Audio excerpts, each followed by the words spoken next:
zami mwen yo, sa se shrimp mwen fin lave. Konya ki sa mwen faire, mwen pral mette épices haïtien nan shrimp lan. Ça c'est épices haïtien. Mwen mette oignons en poudre.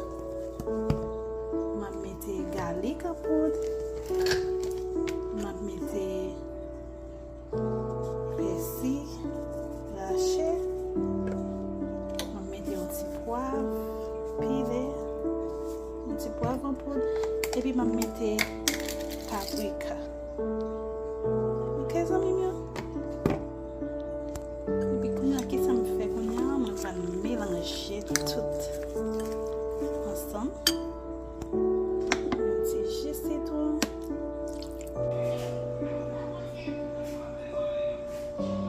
Des bananes.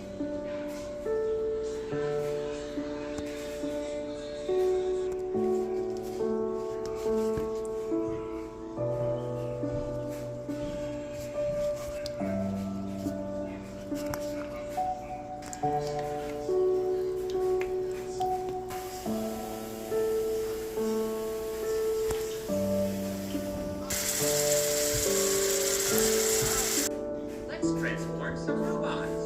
We have a race car, an ambulance, this cool Jeep, a futuristic car, a classic refugee that doubles as a helicopter, a space shuttle flying in from the moon,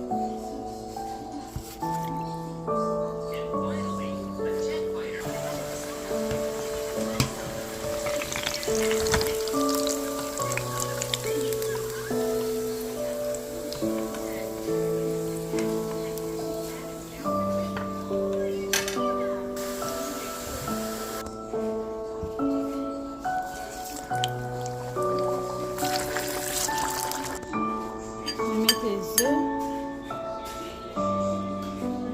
Farine, je mets lait, je mets paprika pour mettre piment.